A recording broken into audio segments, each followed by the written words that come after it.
bunch of other rapper slash producer rapper titans have come up with a public letter telling Josh Shapiro, yes, get vouchers for kids, get vouchers for kids. And Dan, you would expect the teachers' unions to be in their way.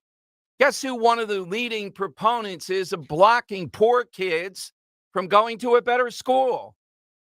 The Supermarket Workers Union.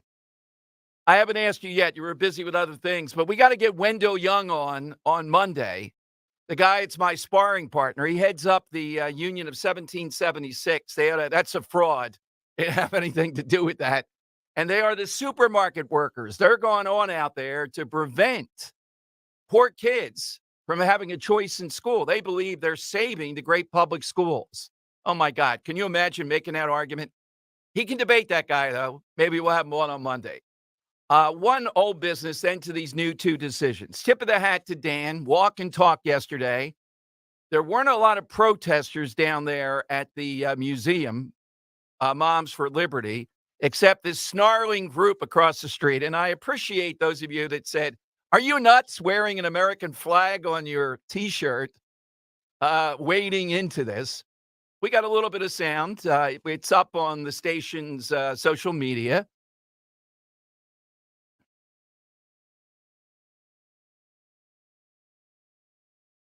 And we also, Eagle Eye Dan, thanks to Jim tipping us off on this, we did see the truck that was driving around Center City, Philadelphia, talking about these merchants of hate, meaning these moms. And Dan, you spotted what? Because you're the one that did it. A little badge in the bottom right of the sign that happened to say move on. That's right. MoveOn.org. George Soros, either son or father, probably the backer of that driving billboard around Center City against the moms. It all comes home together. But we have two big cases to talk about. Nikki Haley in studio. We got a great side question, Dom's Money Melody, and our TV guy here, and maybe some others dropping in. First, I understand why we talked about this so much, but this is not the most important case today. In my view, this is kind of a one-off of saying, no, all this cockamamie they tried to do with the Department of Education, saying that Joe Biden had the executive authority to forgive as much student loan debt as imaginable, was knocked down 6-3, saying no. And guess who Justice Roberts cited as a major person in here to make his argument? Nancy Pelosi, because Nancy Pelosi is the one who said that. No, the president can't do that. We have to do that in Congress. She was all puffed up and all. He quoted her a lot. Imagine. Yes, it is. Read the opinion. Have your husband read it. Send him let's get him on, see what he thinks about it. All right, so that's important, and I'd love to get your reaction to it. The $400 billion forgiveness does not have the authority to cancel that. And it's come out in the scrum today around this. A good bit of this are graduate scholarship levels.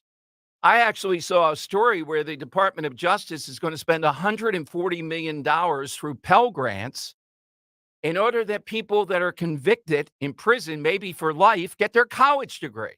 No, I don't want to pay for some guy over in Greater for getting his college degree. High school diploma, if they're going to get out, okay, I get it, to be functional. You want to go to college and you're a criminal and we're going to pay for it. You got to be kidding me. So the student loan debt, big ruling. But the one I want to drill down on and tell you something, we had Jack Phillips on, the master cake guy in Colorado. What a great guy. The guy, when he did his book, we did a speaker series, Dan and I, with him. So Jack Phillips, you may remember this, was able to follow his faith. It was a free speech, freedom of religion case in Colorado. But the Supreme Court ruled very narrowly in that. What it really was is they thought this guy was being abused by this Human Relations Commission there. They were just browbeating him. And they ruled more on technicalities there to say he was in the clear. They did not rule on the major decision. And again, how many times do we have to explain this? Dan, when I get in this mode, even with the suit on the day coming up, Yeah, the hands are coming up and I'm telling you, everything. this suit, even guys want to come up and feel the texture of it. I want to feel the texture, but I've just never asked. One guy who's a really good dresser, AJ Ragu, sits next to me. Great He last goes, name, too. oh, yeah. And he goes, wow, this looks like slate. How did you pick that color? Wait, he was actually feeling it like that? Yeah. That's a little Oh, yeah. too And much. he said, did your tailor custom fit it for you? My tailor? Who knew I had a tailor? You know what I mean? I have like a guy that gets, hey, Don, we got the fabric in. I'll be right over to the studio. Like to a do fresh off the boat old Italian guy. That yeah, like that's works exactly on your, right. Yeah. Giuseppe Giordano. Yeah. So we got that going on. I had to wear it for Nikki Haley today.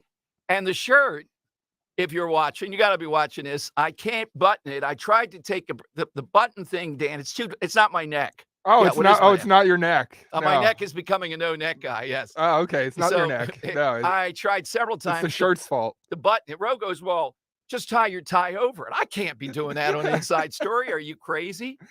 So instead, I went like this and told Matt O'Donnell it's a summer look, and they all liked it.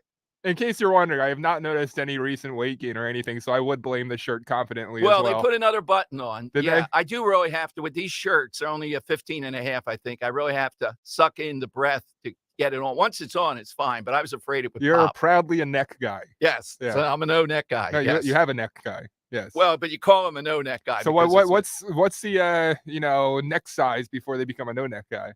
Yeah, that's true. 16 and a half, I guess. Oh man, I'm a no-neck guy. Oh, you have a 16 and a half? So... I don't know if length has anything to do with it. All right. So we got all that going on. The Gorsuch decision here, though, today is major. It involved this Christian web designer who said, just like Jack Phillips said, how many times do we have to say this? Jack Phillips, the cake maker, said, I'm not doing a Halloween cake either. It's against my religion. Yeah, well, we're going to make you do it. Remember all those cases? Remember the one was this gay group wanted a pizza place to do a wedding? A pizza place. They were sticking it to them. And I remember on talk radio, $1 million plus was raised for their defense. So Phillips only got off on technicalities. Justice Gorsuch today said the court... He said the main part that he said today, the First Amendment protects an individual's right to speak his mind, regardless of whether the government considers his or her speech sensible, well-intentioned, or deeply misguided, likely to cause anguish or incalculable grief. This woman is a web designer, and she will serve someone who's gay, but she doesn't want to participate in something against her religion, a same-sex wedding. Why is it so hard to see the difference between those two things? One is, I guess we would say, a state of being, the fact that the person's gay.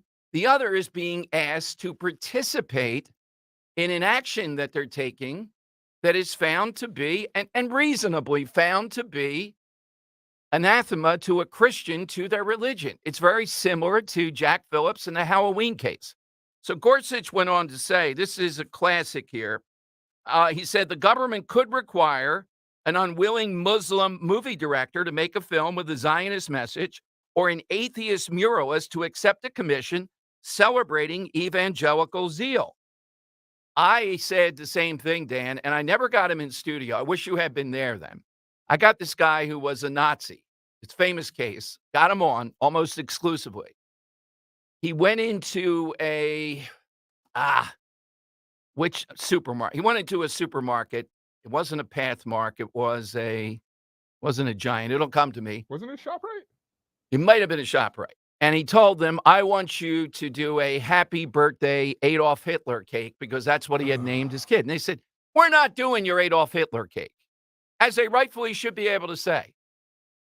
He sues. I get him on. It goes back and forth. I've always said, how many people think you should make, as Justice Gorsuch says, somebody who's Muslim, maybe somebody who's black, and happy KKK Day?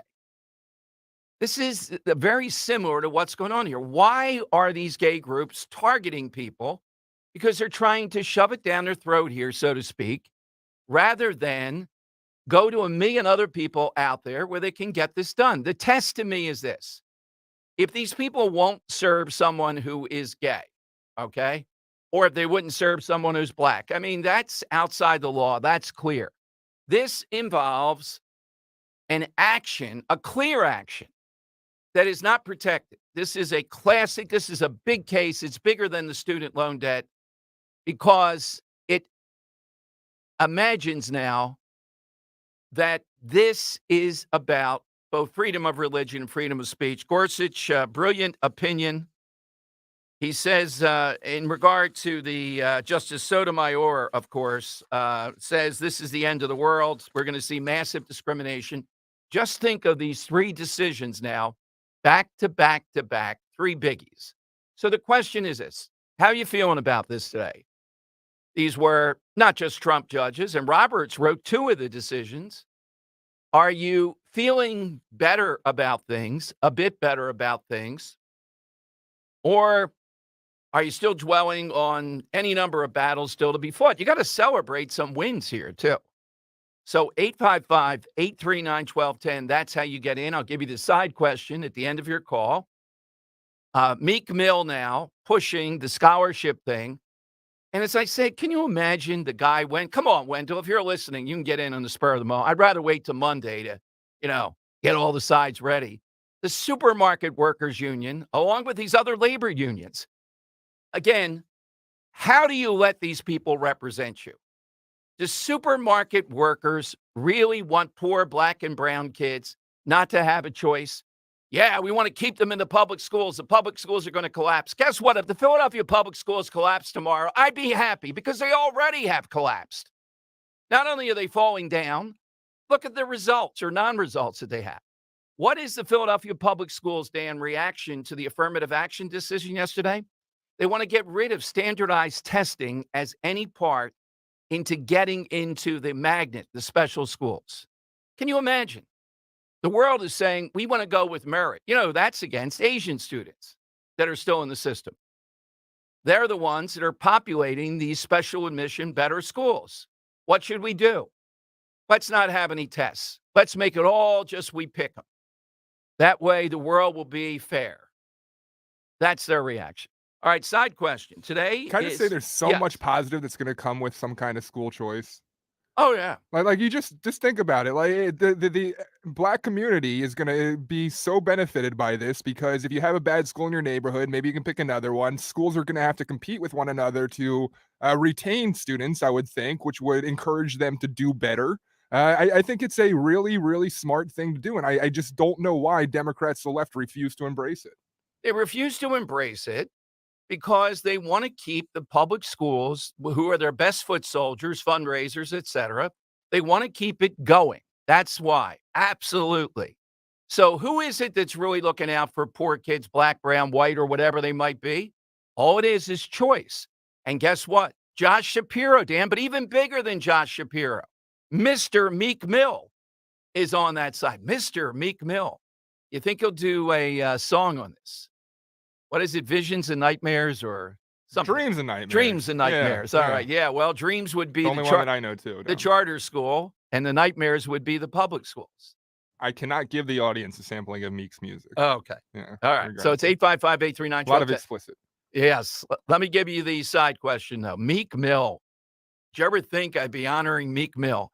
We should honor Meek Mill Day. Like, let's not forget, I don't want to be that guy because, I mean, it's very nice that you're honoring the guy, but he is also, I think, the main proponent and the ATV and motorcycle, or, dirt bike hiking scene in Philadelphia. Yeah, he's a menace. He put out a video where he was doing it, and it became the cool thing to do. I hear you. I'm just saying, even a guy like that is taking the time to be in the forefront. Yeah, you're right. To your point before, what should that tell Wendell Young and all these others? They don't care. They're going to fight these stupid public schools as the Alamo. How much money, Wendell, do we have to spend to make them decent? Give me a number. You want $1 trillion? They'll still be the same thing. They're rotten at the core. Side question. Today is social media day. And a lot of people think we'd be better off without social media. I'm not one. I am a contrarian on this. Here's the question, though. Give us something that you think the world would be better off without?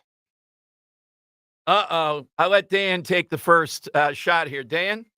You know where I'm gonna go with it. Yeah. This is a you're giving me a softball Yeah. to hit a home run with because I think the world, especially New Jersey and South Philly, would be much better off without the uh, ridiculous obsession of Bruce Springsteen. All right. The Bruce Springsteen You know, maybe obsession. we can open more eyes to more better Yeah. musicians who have, more varied voices and singing talents. And, you All know, right. I gotta say, I'll put it out there again. I think Bruce is a very, above average songwriter.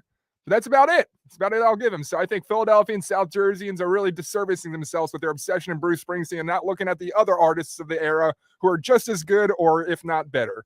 All right. I'm going to take talk radio off from the left, not my Oh, I was perspective, gonna say. but from the left perspective. Just tell you to think outside the box. That's one of the things they'd like to. How did this ever get started?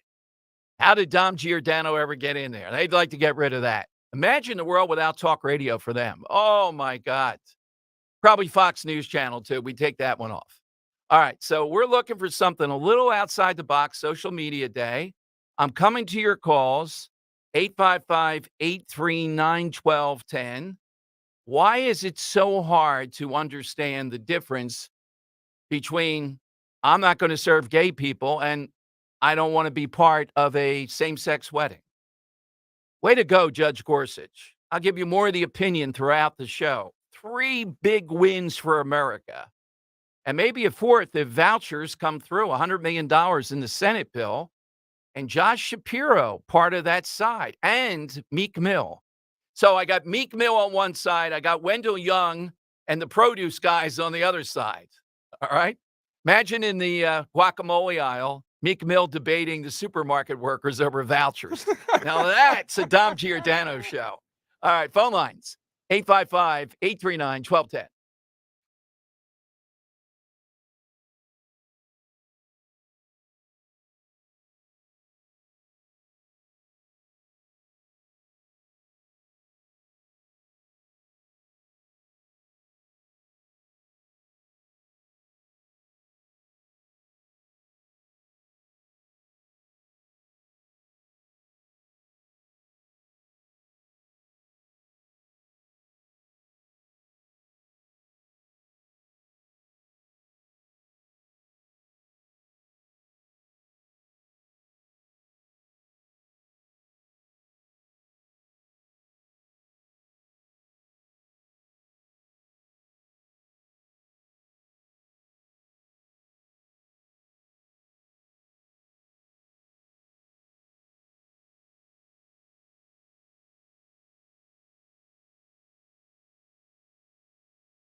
It is Dom time, moments away from talking fresh off her speech with Moms for Liberty, who are creating an unbelievable stir. Nikki Haley will be in studio with us.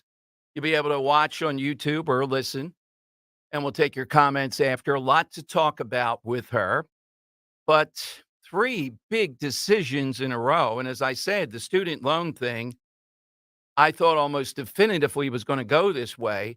But the web designer, brilliant opinion, really emphasizing a vision of America that the other side does not get from Justice Gorsuch. Here's a guy who doesn't get it, Dan. This guy really infuriates. This is cut 9B. This is Cardona, the education secretary. He's asked a direct question. What about the Asian students? Why should they suffer for your God of diversity here, Mr. Secretary? And he can't come up with an answer other than to say, well, everyone wins with diversity. Well, guess what? Asian students were not winning. America, I don't believe, wins with what the Supreme Court overturned. This is this is cut 9B. Part of the Harvard case is that it made it harder for Asian Americans to get into elite universities. Did you see any validity to that argument? Now, we recognize, the perspectives on this, but at the end of the day, if you look at our country and you see, I'll give you an example. In 1996, California struck down affirmative action. The percentage of Black and Latino students in the top universities in California went down by 50%, and they've yet to recover from that. So, well, they've recovered. If you look hold on, they have recovered not an entirely, but they have recovered quite a bit. And if you're talking about UCLA and Berkeley, yeah, they're on their way to recovery. But the rest of the UCs have done since 1986 a much better job of diversifying those campuses. Right. But in the universities that have gone down 50%, that's something that we need to watch for across the country. So this provides us an opportunity to make sure that we're giving students an opportunity to come in, that we're making our colleges diverse, and that while this tool of affirmative action is not going to be available, we lift up best practices that are still possible for colleges to recruit students from different backgrounds. I don't know which one's the bigger idiot there. The Katie Terra, probably. She asked a direct question. You're throwing the Asians under the bus, backing up and running over them again. Dan, you know my theory. It's not my constitutional law studies from Rutgers Law at Night. It's my gut. The Supreme Court went with this. They were waiting for it because it's the right thing, but particularly Asian Americans, that guy there is saying so-called diversity is more important than merit here. We recognize the Asian American. No, buddy, it's not their perspective. It's reality. It's based on reality. They were being kept out of schools and slurred as having personality deficit in order to accommodate other groups of people. I saw a story today that talked about the fact Joe Biden yesterday, you may remember, say, these are qualified. They're qualified. They're all qualified to be in the school. No. The Asian American group put out the standard for a place like Harvard, North Carolina, and they said for a Native American, African American, Latino student, the range would be in your SATs, we still take standardized tests for these schools, would be around 1,010. If you're an Asian student, female, to be considered, Dan, to be considered, you need 1,350. If you're an Asian male, to be considered, 1,380. And this blowhard president who walked off the set yesterday on the Nicole Wallace show in the middle of the show, and he's looking for doors and all, nope, walking by. I've never seen anything as... Looks like a skit off of SNL. Yes, as bizarre. And I was hoping he'd be pulling at the curtains or whatever, and his handlers have to run on the show, and she's gone, well qualified. Oh, man, the ladies on The View today with the cake thing and all, that's right in there, wedding cakes and all, but they must have, there will be more sound than that. All right, let me take Tom and Rosemont. Side question today. National Social Media Day. Something we'd be better off without. Hey, Tom, how you doing today? Hey, Dom. First of all, happy Constitutional Sanity Week. It's nice to finally see decisions that make sense. Well, and shockingly, Tom, John Roberts wrote 2 of these. My God, kind of surprised. John Roberts is not as bad as you say, Dom, but you've been wrong about many historical figures, including Ben Franklin. So let me just say, the world, as you would expect, would be better off with soccer. It is the only game that exists to keep makers of scoreboards with only zeros on them in business. And whoever the person is that gets royalties for coming up with the term nil. There's nothing more exciting than a 0-0 tie, Dom. So I hope you have a great holiday weekend. I'm still waiting for my Chucky's gift card from when I won a long time ago. So. Oh, okay. Well, let me put you on hold. Put him on hold. We'll get that. We'll take that information and make sure it gets taken care of, though. Tom. That is a good one. Soccer. Yes, the world would be better off, particularly telling us how soccer. Oh man, Biden's reacting to these cases today. We're going to see people of color. He said people with disabilities won't be able to get a cake now. My God. Hey, producer's note. Yes. Nikki Haley's en route from the Marriott down there, but it's about a 10-minute drive. So she's running a bit behind. Probably going to be with us around 45 today. Okay. Yeah. Well, getting through the mobs down there, I can imagine, is a bit of a challenge. I'm sure they're going, Nikki. Can I give you another great answer? Yes. So we got an answer. So we're asking, what's something we'd all be better off without? Johnny Utah writes on, better off without people who belittle cargo shorts and socks with slides. I think you might be talking about us yesterday when we were talking about those. What are you, MacGyver? Yeah, with the cargo shorts. Let's see. Cargo shorts. I know have that nitroglycerin in here we're better off without people like us who belittle cargo shorts. Right.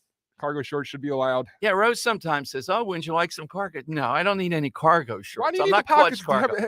Let me ask you, cargo shorts where? Have you ever used the pockets on the side? That's right. What's it for? I mean, you're not painting. Well, Luke got me a great golf bag to that point. It's a really nice golf bag. There are at least 7, if not 8 pockets or places to put things in. I forget where I put it. I need 2 or 3 pockets. That's about it. By the way, RFK Jr. fans who overlook everything else came out blistering against the Supreme Court affirmative action decision, saying the decision undoes the affirmative action undoes the effects of racist policies. Typical Kennedy, a guy who slides by on the family name, best universities, the whole thing, right? But he wants affirmative action. What about Asian students? Well, they're white adjacent. They shouldn't get any. Amazing still the reaction from that yesterday, but this web designer case is stunning. But Biden walking off in the manner that he did yesterday, Dan, it's almost as bad as just the addled stuff. We have a cut of him here. Yeah, we have time. Here is President Biden yesterday mixing up again the Constitution and the Declaration of Independence. This is cut 8. Here's President Biden. And I think that across the board, the vast majority of the American people don't agree with a lot of the decisions this court is making. I mean, I think some of your former Senate colleagues on the Judiciary Committee would go as far as to say that it's anti-democratic. Do you agree with that? Well, if I say it's anti-democratic, then it gets in a lot of trouble. No, but it is. Its value system is different, and its respect for institutions is different, and in that sense, it is not as embracing of all what I think the Constitution says. We hold these truths we self. All men and women. Wait a minute. Check that on the Constitution. Who has their pocket guide there? I think I have it right here, Dan. I don't see it in my pocket guide to the Constitution. Let me turn to the back. Oh, Declaration of Independence. What is this guy, 3rd grade? No, he's the president of the United States. How many times has this man done this? Well, let's finish off this muddled thought. What I think the Constitution says, we hold these truths we self. All men and women are created equal, endowed by their Creator. It's the uniqueness of America. We never fully lived up to it. We never walked away from it. And this court seems to say that no, that's not always the case. The idea there's no right of privacy in the Constitution, giving states power that we fought a war over in 1960. I just think it's this is not your father's Republican Party. My God. She's giggling, Dan, but she's got to be thinking, oh, my God, Get him out of here for his own sake. We can't have Trump. We fought a civil war over what? Because the states are making decisions on important. I'm looking at him again, shuffling off to Buffalo here as he gets up in the middle of the show. All right. Coming up, your calls at about 12:45. We're going to be talking with candidate, former ambassador, Governor Nikki Haley, fresh off speaking. What was the scene like over there at the Moms for Liberty? We'll get all that with her and your calls next on Talk Radio 1210.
All right, Dom Giordano Show. Dan, Jimmy Matthews, make sure he's listening. Take a note. I am not going to refer to Nikki Haley as former governor or former ambassador. It's a twofer today. I'm going to say, welcome, Governor, Ambassador Nikki Haley. Former. It's a twofer. Tell me what you think about the campaign of President Trump, all in one sentence. Jimmy Matthews is going crazy right now. Oh, yeah, he's got to take to Twitter. Okay. All right, so it's 855-839-1210. You get on board. Nikki Haley is traversing the protesters, et cetera, I guess, in front of the Marriott. She'll be with us, though. A guy sent me a private message saying on Twitter, a direct message, saying, make sure when you're talking about the student loan thing, it's not about all the highfalutin stuff. Tell them to go and get a job. The student loan thing's emotional, you know? And we understand, we've debated this before, that you could argue years ago, people got roped into this. How is it that big college never gets any of the blame for this mess with student loan debt? We've asked that a million times. And they are just sitting there ready to, if they had won today and Biden had been able to forgive this, they would have raised tuition even more. It is stunning. It's a cartel, big college. And that's exactly what's going on. All right. Phone lines are 855-839-1210. You got the side question, which is simply give us something the world would be better off without, coming off this whole issue of today's social media day. The guy we had on the show yesterday on the Dom Show, Kenny Shue, he said on Twitter, the next big issue will be the lack of African-American achievement in K-12 education. There's a standardized test, PISA. White American scores are 521, third highest in the world. It's an international. Black PISA scores are 436. That's on a par with Middle Eastern countries. Not good. So rather than this push of student loan debts and the affirmative action thing from yesterday, where's the push? Well, it's going on in Harrisburg right now. There's a sliver of it to open up with school choice and vouchers. And if this happens in Pennsylvania, even in a small way, I think it's going to have big time repercussions because other people are going to start to say, why do we put up with these substandard public schools? And you know, the answer on the left is always, well, you're not spending enough money on them. And if you would ask what the ballpark figure is, how much more do you have to spend? They never want to answer that because almost no matter how much you spend, these big city public schools, by and large, are going to be failures for any number of reasons that are baked into it, including they're essentially monopolies. So there is what's going on in Harrisburg has national attention to see if some form of vouchers goes through. And this battle will continue to be fought. But I think the big case today, though, is the web designer. And look, a lot of people listening now may have made their peace with same-sex marriage. Maybe they wouldn't attend one. Maybe, they don't believe in it, but maybe it's not an all-out religious principle. But for this web designer, it was. And Justice Gorsuch reaffirmed how important, I think he billed it as more freedom of speech, but it's freedom of religion through speech, and how that trumps all these arguments brought before the court. So finally, and it's a brilliant opinion. The guy makes a lot of the points we've talked about over the years, like suppose it were a Muslim cake baker and they had to do something that was a Zionist message or any number of things. We can't compel people to have to, well, we have to tolerate difference, but to endorse that difference by their actions. Can't tell someone religious what they believe and that they have to go along with something that would be sinful to them. And Jack Phillips will not make a Halloween cake, will not engage in any of that stuff. Why doesn't he have a right to do that? All right, 855-839-1210. That will get you on board. By the way, with the Moms for Liberty, Dan and I went down there. There weren't as many protesters when we went down there, but we did do that as our Krasner land yesterday. You'll find that. But apparently, Moms for Liberty, several of them reporting today, they have been physically threatened, death threats, direct threats, and also doxxed, meaning their address, where they are, go and get them, etc. And I do see a case today where a guy that had some connection to January 6th was caught with bomb materials near where the Obamas live in Washington. And there's a connection being made as the show goes on today to some kind of threat. I'd say the same thing there as I would with the Supreme Court justices. We have to stop these people who are well past any right of protest and are violating laws. We remember the one guy that was caught with a weapon and wanted to kill, was it Kavanaugh? Wanted to attempt to do that? We got to crack down on that. That's not freedom of speech or assembly, be it the Obamas, be it a Supreme Court justice, be it any of them. And one other quick thing. I love this story. It looks like Musk might fight. It might be back on Zuckerberg. And the venue could be the Roman Colosseum, the Colosseum in Rome. All right, so 855-839-1210. Ambassador Haley has arrived. We'll take a break. We'll talk with her next here on Talk Radio 1210.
All right, welcome in studio here on the Dom Giordano Show. Again, big issues, big guest. It seems like only a few months back we were in the middle of the midterms with Dr. Oz and Ambassador Governor Nikki Haley. I asked your staff, uh, Governor Ambassador Haley, and they said, just call me Nikki. But come on, you must have a preference here. I mean, those are moments in time. So Nikki is Okay. what's comfortable. If I had to pick one, governor is always, I think, my favorite. But yeah, Yeah, I thought ambassador, though, because that is such a credential it is. in the middle of this, when we get to foreign policy, that very few candidates running for president have. We have one on the Republican side asked about the Uyghurs the other day Yeah. and said, what is that? Yeah. So it's tricky stuff. Wanted to ask you, though, you're fresh off speaking to the Moms for Liberty group here. How would you tell us what they're about, the Moms for Liberty, and what was your message to them? I mean, I'm so proud. You had hundreds of women in a ballroom Hmm. who have said enough is enough. And they're for freedom. They're for freedom of parents being able to decide what their kids see and what they don't. They're for freedom on where their kids choose to go to school. They're for freedom on, making sure there's full transparency in the classroom. But understand these moms, they manage their household. So they care about the debt. They care about what's happening on Hmm. the border. They care about crime. They care about national security. So we talked about all of those things. And they're an impressive group and they're making waves, but they're making waves on all the right topics. And so it's really great to be with a group of moms. When you are going across the country now, since we last spoke, you have a better sense. I mean, you're a national person, you were campaigning and the Oz thing, but cycles change. What is it that you're hearing from people in particularly the battleground states that sticks out to you? What is it they talk to you about? And particularly, are there any areas, I know this could be tough, that where they challenge you? Maybe they differ with you a little bit in a Republican primary. The main issues I feel like we hear about is the debt and inflation. I Hmm. mean, hands Right. down, they're very concerned about spending. The transparency in classrooms and what's happening in education, and then the border. Those are probably the top three that I continue to hear, whether it's Iowa, whether it's New Hampshire, whether it's South Carolina, or anywhere else. And I think the main thing is Americans are tired. They're just tired. They want to see government work for them again. They feel like they're working for government, and that's a problem. And so I think that's the biggest issue, that they wanna know how we're gonna right the ship. And so that's why we do, uh, tons of town halls. I've done over 30 events in New Hampshire, over 25 in Iowa, Hmm. multiple in South Carolina. We answer every question, we shake every hand, we don't do any shortcuts, because it's about answering all of those issues and where we're going in the country. And this is an interesting time. I mean, you see all the issues we're taking on, and Americans wanna know that we're gonna be okay. You brought up, and it's a two-prong on this one, that's why I wanted to ask you about it, a big speech recently on China. I think we are, other than winning elections, which we have to do, and you talked about parental rights, things of that nature, it's obvious to any thinking person at all. China is an existential threat to the world or the universe. You talked about that, and you were critical also of President Trump, and I'm not sure if you thought he didn't drill down enough on the right things or was oblivious to some of them. Well, make no mistake, China is preparing for war with America, and they have been for a few decades. And you can see that playing out, whether it's the fact that they continue to buy up American soil near Mm. military installations, whether it's the Chinese spy balloon, whether you look at these these Chinese police stations that they've set up, whether it's propaganda that they have in paying off our universities so that they spread this Mhm. propaganda and steal research. They steal $600 billion worth of intellectual property from us every year. And then now you see a spy center going up just off the coast of Florida that they're doing in Cuba. And so and not to mention them, they're building up their military. So there's a lot of issues that we have to deal with China. I praised President Trump on the fact that he really brought it to a bipartisan level where both Mhm. parties saw China as a danger. What I said that he came short on was he just focused on the trade aspect, and, saying that China needed to trade and have more fair trade with us, and even then, China didn't keep their promises, which is predictable. That's how China is. We need to focus on China from 3 angles: domestically, economically, and militarily. Domestically, Mm. we've got to, 1, make sure they don't buy our land, but take back the land that they have gotten. We've got to make sure we get all of these Chinese Confucius institutes out of our universities, have Mhm. universities stop taking Chinese money. We need to make sure we get rid of these police stations. We've got to focus on all the things that they're doing to infiltrate, whether it's $600 billion worth of, Mhm. intellectual property. Well, or But we fentanyl. Yes, I mean, we've gotta get the fentanyl off our borders. I mean, number 1 cause of death of adults Mhm. 18 to 49, and China knows exactly what they're doing when they're sending that to the cartels. So we've gotta get them out domestically, economically. We've gotta quit sending them sensitive technology. Right now, that is happening, and there is a list of dangerous technology that China should not have, but it's not a blacklist that the Commerce Department has. So there are people who go and file for licenses. Biden has approved 70% of those licenses. So we are actually helping the Chinese build up their military, build up their technology. We've got to stop all that. And then militarily, if you look at how much they've built up from a nuclear perspective, from a Navy Mhm. perspective, hypersonic missiles where we are barely starting. They have 350 naval ships. They're going to have 400 in 2 years. We're not going to have 350 in 2 decades. Why I have someone of your stature here, particularly serving as an ambassador, though. What do we say about Taiwan? What do you say about that now? I understand that we've always made it a little bit mysterious what would happen there. What should we say? Well, first, I think people are saying, how should we look at Taiwan? First, I am for self-determination. Taiwan has never said they want to be a free country. They Okay. just want to be independent. They just want to have exactly what they have now, which is Okay. a free democracy. So that's what we know. But we need to learn the lessons from Ukraine. Make sure that one, we have to win Ukraine, because if China sees us win in Ukraine, they will be very cautious and not want to go into Mhm. Taiwan if they see how strong the alliance pulls together and what we're capable of doing. So winning in Ukraine matters, but also going and giving Taiwan the equipment, the ammunition, the training that they need so that there Okay. is prevention. Our goal is to prevent war, Now, period. you mentioned Ukraine. I'm not sure because you're busy going all over the country, town halls, et cetera. Our listeners, though, are really tepid on this all-out press with Ukraine. You've heard some of the things. We're spending too much to them. What about here? We're afraid of dancing toward nuclear conflict with Putin. And if there was any one thing I get from listeners they like a lot about what Nikki Haley's done and says, it would be Ukraine. So what are they missing, maybe? What they need to remember is that, here was Russia invaded this freedom loving country. And we have to remember that dictators tell us exactly what they're gonna do. China said they were gonna take Hong Kong, they did. Russia said they were gonna take Ukraine, we watched it. China says Taiwan's next, we better believe them. Russia said Mhm. after Ukraine, it's Poland and the Baltics. If that happens, that is a world war. We are trying to prevent war. So a win in Ukraine is making sure that we don't What go does a that next win step. look like, though? What does that So look if you look at how far Russia has fallen, Mm, they're getting drones from Iran, they're getting missiles from right. North Korea, they've raised the draft age to 65. This past weekend, you saw one of their military hires, that group start to try and take over what Putin is doing, so there are cracks there. What I wish Biden would have done is, instead of coming out and doing a press conference saying, "We didn't do it, we didn't do it, we had no part in it," he should have said, "We are standing up for Ukraine," gotten all of our Mhm. alliances to stand up and say, "We're not gonna stop until Russia gets out of Ukraine." There is a moment where we could move very fast and finish this very quickly. We don't need to give cash to Ukraine. I'm not for that. We don't need to put troops on the ground. We just need to make sure our alliance works so that they have the equipment and ammunition to win, because they've shown they've got the power and the will to save their country. And again, remember, when China and Russia held hands and named themselves unlimited partners, a win for Russia is a win for China. That's what we don't want to have happen. An area where you've been kind of unique early on this that I see as something very difficult for most Republican nominees, probably not you and probably not President Trump so far. One of your opponents, Ron DeSantis, and certainly Mike Pence, as much as I like some of their values personally, is the abortion issue.